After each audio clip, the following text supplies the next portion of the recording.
नमस्कार दोस्तों, आपका स्वागत है मेरे YouTube channel Nirja homeo guide में और मैं आपके साथ डॉक्टर ज्योत्सना सिंह। आज हम लोग homeopathic pharmaceutical appliances and instrument के अंडर नेक्स्ट इंस्ट्रूमेंट जो पढ़ने जा रहे हैं वो है स्टेरर, spirit lamp, hydrometer, lactometer, pycnometer and thermometer. So let's start with स्टेरर।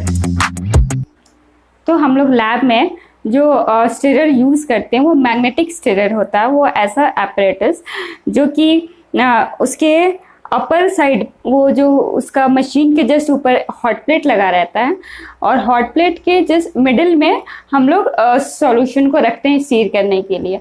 अगर हॉट प्लेट के नीचे देखा जाए तो उसमें वो कनेक्टेड होता है एक बार मैग्नेट से और वो बार मैग्नेट कनेक्टेड होता है मोटर से, ठीक है। और इस नीचे के पार्ट में देखेंगे तो यहाँ पे दो नॉब लगे रहते हैं, जो कि पहला है टेम्परेचर कंट्रोल नॉब जिसको कहते हैं और दूसरा है स्टीरर नॉब, ठीक है। तो जो टेम्परेचर नॉब है वो टेम्परेचर को, डिज़ायर टेम्परेचर, हमें किसी भी सॉल्यूशन को अपने डिज़ायर टेम्परेचर पे अगर उसको गर्म करना है तो उस हिसाब से ये नॉब एडजस्ट हो जाता है जितना टेम्परेचर पे हमें चाहिए, ठीक है। और फिर अगर हम उसको यूज़ कर लेंगे तो उसको जैसे टेम्परेचर को बढ़ाने के लिए क्लॉकवाइज हम उसे घुमाएंगे और कम करने के लिए एंटी क्लॉकवाइज घुमाएंगे। और जो स्टीरर नॉब है वो होता है स्टीरर की स्पीड, मतलब कितने स्पीड पे हमको सॉल्यूशन को स्पिन कराना है, ठीक है। तो हम एक बीकर में सॉल्यूशन को लेंगे जिसे हमें स्टीर करना है और सपोज करें कि हम उसे 30 डिग्री या 40 डिग्री टेम्परेचर पे स्टीर करना है तो हम सॉल्यूशन लेंगे और उसमें एक डालेंगे छोटा सा मैग्नेटिक बीट। तो मैग्नेटिक बीट क्यों यूज़ करते हैं? क्योंकि वही मैग्नेटिक बीट जब हम हॉट प्लेट पे रखेंगे उस सॉल्यूशन में डाल के, उस बीकर को जब हॉट प्लेट पे रखेंगे और जब स्टार्ट करेंगे स्टीरर, तो जब ये मैग्नेटिक बार जो वो उसके साथ कनेक्ट हो जाता है और जब मैग्नेटिक बार मूव करता है उसी स्पीड के साथ साथ ये मैग्नेटिक बीट भी मूव करता है और सॉल्यूशन को अच्छी तरीके से स्पिन करने में हेल्प करता है। ओके, तो हमने बीकर को रख दिया और फिर अब स्टार्ट करेंगे हम स्टीयरिंग नॉब, जो कि उसकी अलग अलग स्पीड है। तो हम क्लॉकवाइज जितना स्पीड में हमें मूव करना है उस स्पीड में हम जो है वो स्टार्ट करेंगे और इस तरीके से सॉल्यूशन जो है स्पीडली मूव करेगा, स्पिन करेगा और जो भी सॉल्यूशन वो अच्छी तरीके से मिक्स हो जाएगा। एक बात और बता दूं, जो मैग्नेटिक बीट रहता है वो नॉन रिएक्टिंग मटेरियल से बना रहता है ताकि वो किसी भी सॉल्यूशन में डालने के बाद वो किसी भी के साथ रिएक्ट ना करे, ओके। और ये मैग्नेटिक बीट की जो साइज़ होती है वो डिफरेंट साइज़ की होती है। अगर कम सॉल्यूशन हमें यूज़ करना है तो छोटी मैग्नेटिक बीट हम यूज़ करेंगे और अगर बड़े पैमाने में हमें सॉल्यूशन बनाना है तो उसके लिए बड़े मैग्नेटिक बीट को यूज़ करेंगे।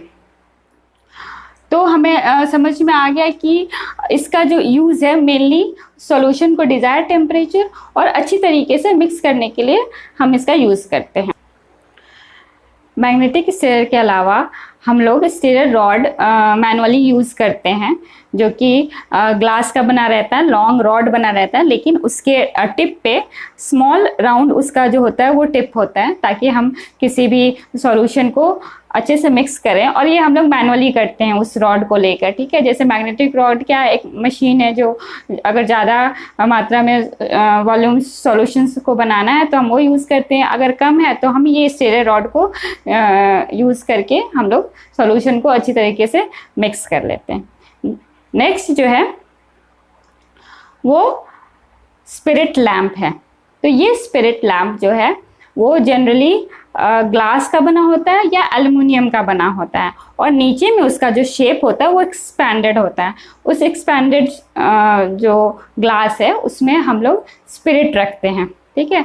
और इसको जब हम जलाते हैं और इससे जो फ्लेम प्रोड्यूस होता है वो बर्नर के कंपैरिजन कम हीट देता है, ठीक है।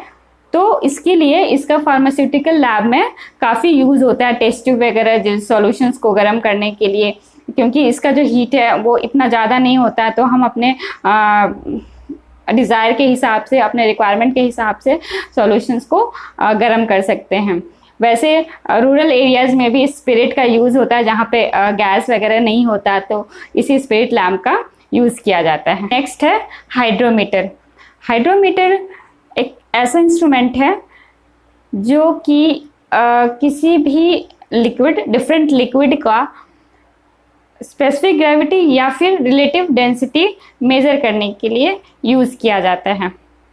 ठीक है, तो थोड़ा बहुत जान लें स्पेसिफिक ग्रेविटी क्या होता है। ग्रेविटी जो है वो रेशियो है किसका, of the fluid, ratio density of the fluid and density of the water.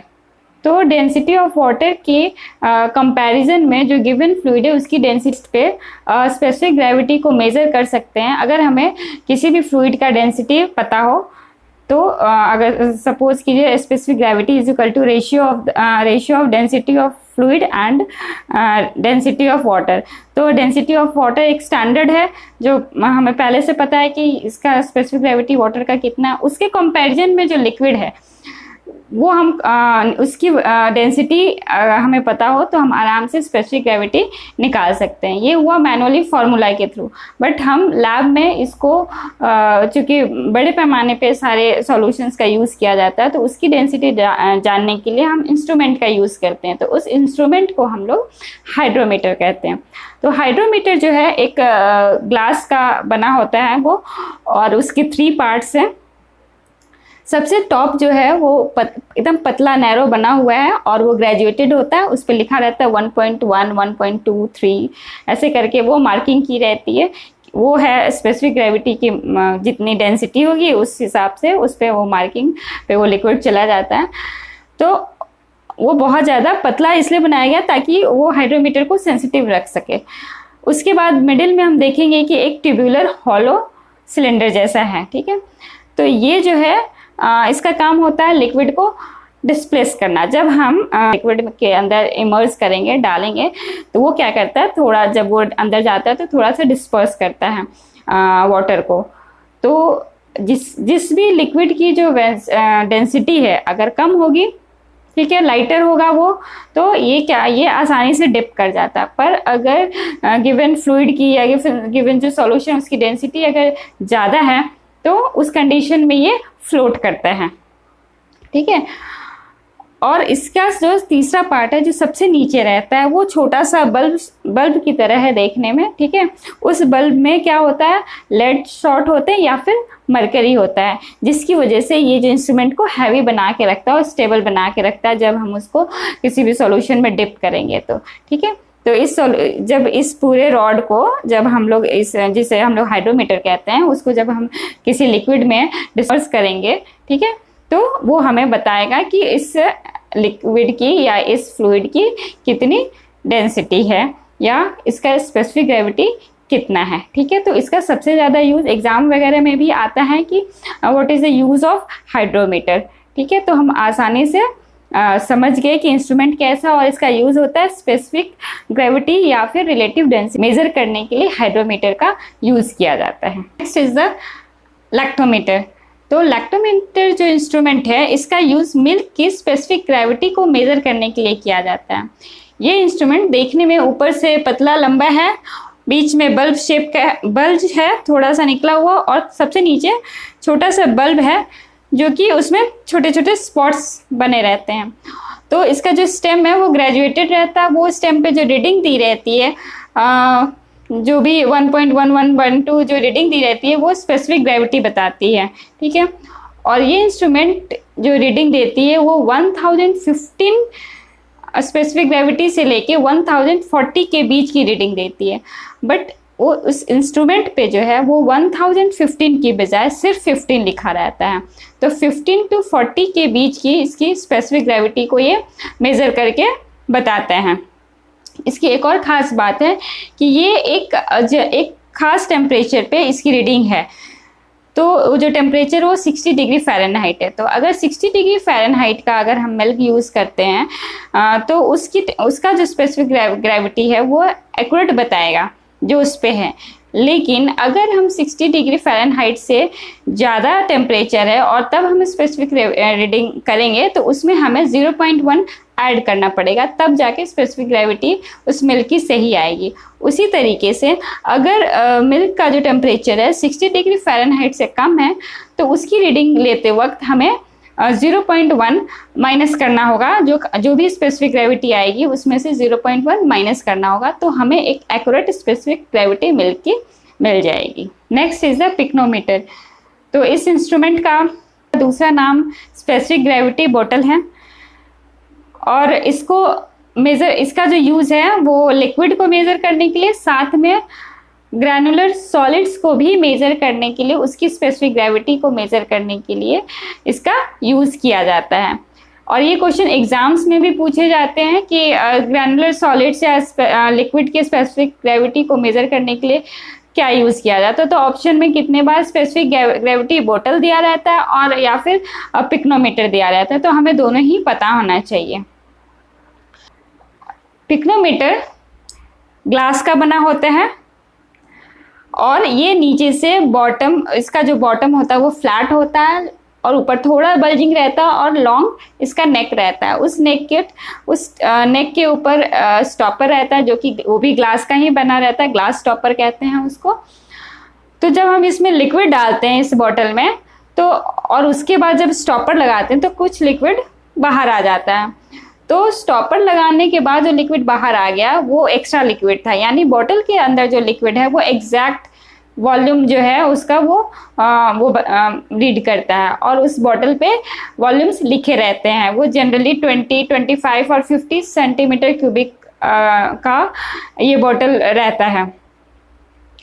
चूँकि टेम्परेचर के साथ लिक्विड का जो वॉल्यूम है वो चेंज हो जाता है, इसके लिए हर बोतल पे वॉल्यूम के साथ उसका टेम्परेचर भी मार्क किया रहता है।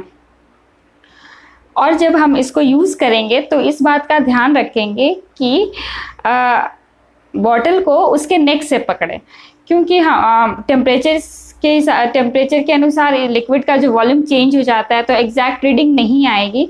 इसके लिए हमें जो इस बॉटल को है उसके नेक से पकड़ेंगे तो उसकी एग्जैक्ट रीडिंग आएगी। और मैंने पहले भी बताया इसका जो मेन यूज़ है वो स्पेसिफिक ग्रेविटी, लिक्विड की specific gravity and granular solid की जो स्पेसिफिक ग्रेविटी को मेज़र करने के लिए किया जाता है। इंस्ट्रूमेंट जो है वो थर्मोमीटर है, और होम्योपैथिक फार्मास्यूटिकल लैब का सबसे इजी जो इंस्ट्रूमेंट कहेंगे, जो यूज़ करने में इजी है, रीड करने में इजी है, वो है थर्मोमीटर। और इस थर्मोमीटर से हम सब लोग फैमिलियर हैं। हम लोग के घर में भी सबके थर्मोमीटर रहता है। जब भी हमें फीवर होता है, हमारा बॉडी टेम्परेचर हाई होता है, तो हम इसका यूज़ करते हैं। तो ये सब लैब में भी इसका यूज़ किया जाता है लिक्विड का टेम्परेचर मेज़र करने के लिए। ये देखने में ये जो इंस्ट्रूमेंट है वो ग्लास का ही बना होता है, और एक सील्ड कैपिलरी ट्यूब होता है, ठीक है। इसका जो इसमें से जो एयर है वो इवैक्यूएट कर लिया गया होता है, तो बिल्कुल ये वैक्यूम रहता है इसमें। और इसके जो ट्यूब है, जो जैसे ये सिलेंडर ख़त्म होता है, लास्ट में जो इसकी बल्ब है पतली सी, इस बल्ब में भरा रहता है मर्क्यूरी। तो मर्क्यूरी इसलिए इसमें डाला रहता है क्योंकि मर्क्यूरी का प्रॉपर्टी है कि वो हीट के साथ एक्सपैंड करता है, यानी जैसे जैसे टेम्परेचर बढ़ेगा वो भी राइज करता है। इसके लिए थर्मोमीटर में मर्क्यूरी का यूज़ किया जाता है, और देखने में भी ये हमें आसानी से दिख जाता है। उस ग्लास के जो ग्लास ट्यूब है उसके अंदर से हमें आसानी से मर्क्यूरी दिखता है। तो इसके लिए इसका मर्क्यूरी का यूज़ थर्मोमीटर में किया जाता है, एक टेम्परेचर के लिए, और दूसरा ये आसानी से दिख जाए, ठीक है। तो ये मेनली ये जो टेम्परेचर मेजर करने के लिए इसके 3 स्केल्स हैं। First one Celsius scale, second is Fahrenheit, और third one is the Kelvin. इसके अलावा भी एक और स्केल है जिसको हम लोग र्यूमर स्केल भी कहते हैं, तो उसके बारे में हम लोग थोड़ा सा लास्ट में डिस्कस करेंगे। सबसे पहले सेल्सियस स्केल। तो ये जो स्केल है ये क्रिएट किया गया था स्वीडिश एस्ट्रोनॉमर जिनका नाम है एंडर्ड सेल्सियस। उसी के नाम पर ये स्केल का भी नाम पर है सेल्सियस। और इसमें जो डिग्री स्केल्स यूज़ किए गए वो 100 डिवीजन्स किए गए। 100 डिवीजन कह सकते हैं या फिर 100 पार्ट कह सकते हैं, जिसकी वजह से इसको सेंटीग्रेड स्केल भी कहा जाता है। किसी भी टेम्परेचर को मेज़र करने के लिए हमारे पास लोएस्ट और हाईएस्ट पॉइंट होना चाहिए, एक फिक्स पॉइंट होना चाहिए। तो उन्होंने भी थर्मोमीटर में जो स्टैंडर्ड टेम्परेचर लिया वो 0 to 100 लिया, बिकॉज जो है वाटर का फ्रीजिंग पॉइंट क्या है 0 और बॉइलिंग पॉइंट 100। तो उन्होंने वाटर का स्टैंडर्ड टेम्परेचर लिया, ठीक है। तो इसका भी 100 डिवीजन है, 0 to 100, 0 Celsius, 1 degree Celsius, 2 degree Celsius, ठीक है। इस तरीके से इसका यूज़ किया जाता है। Next Fahrenheit scale. तो फ़ारेनहाइट स्केल का इन्वेंशन गैब्रियल फ़ारेनहाइट द्वारा किया गया था, और इसके जो डिवीजन्स हुए, इसके 180 डिवीजन्स है, फ्रॉम 32 to 212, ठीक है। इसका जो लोएस्ट पॉइंट है वो 32 डिग्री है, और हाईएस्ट जो पॉइंट है वो है 212। और इसके हिसाब से, मतलब इस स्केल के हिसाब से हमारे बॉडी का टेम्परेचर 98.6 डिग्री फ़ारेनहाइट है। और इस स्केल में जो हम लोग डिनोट करते हैं, इस स्केल को डिग्री F से हम लोग इसको डिनोट करते हैं। ये मेनली क्लिनिकल थर्मोमीटर में यूज़ किया जाता है, लैब में इसका यूज़ नहीं है, ठीक है। Next is the kelvin scale. Kelvin scale जो है वो इन्वेंट किया गया था लॉर्ड केल्विन के द्वारा, और इसको डिनोट करते हैं डिग्री K से। इसका जो इस स्केल के हिसाब से वाटर का जो फ्रीजिंग पॉइंट है वो 273 है, और बॉइलिंग पॉइंट 373 है। तो इसके बीच में जो डिवीज़न है वो भी 100 का है, सेल्सियस की तरह। तो अगर सपोज कीजिए कि 0 डिग्री सेल्सियस है, तो केल्विन में कन्वर्ट करने के लिए वो 273 डिग्री केल्विन हो जाएगा, ठीक है। उसी तरीके से +1 ऐड करते जाएंगे तो हम आसानी से केल्विन को सेल्सियस में कन्वर्ट कर सकते हैं। मैंने एक स्केल और के इन तीनों के अलावा बताया था, वो उसका नाम है र्यूमर स्केल। तो ये स्केल फ्रेंच फिजिसिस्ट जिनका नाम था RAFD र्यूमर, उनके द्वारा इंट्रोड्यूस किया गया था, और इनके स्केल के हिसाब से इन्होंने वाटर की जो फ्रीजिंग पॉइंट है वो 0 तो रखी, लेकिन जो बॉइलिंग पॉइंट है वो 80 डिग्री R। इस स्केल में जो डिनोट करते हैं हम इसके स्टैंडर्ड यूनिट्स को, वो डिग्री R से डिनोट करते हैं, ठीक है। तो आज के लिए बस इतना ही। एक जो भी पढ़ा उसके बारे में एक बार फिर से रिकैप कर लेते हैं। आज हम लोगों ने स्टेरर, स्पिरिट लैम्प, हाइड्रोमीटर, पिक्नोमीटर जो कि स्पेसिफिक ग्रेविटी को मेज़र करने के लिए या फिर रिलेटिव डेंसिटी को मेज़र करने के लिए यूज़ करते हैं, लैक्टोमीटर हम लोग ने पढ़ा जो कि यूज़ होता है स्पेशली मिल्क को मेज़र करने के लिए, और सबसे लास्ट था हमारा थर्मोमीटर जो कि बॉडी टेम्परेचर के अलावा हमारे होम्योपैथिक फार्मेसी लैब में भी इसका बहुत ज़्यादा यूज़ है। आशा है आपको मेरी वीडियो अच्छी लगी होगी। Thanks for watching.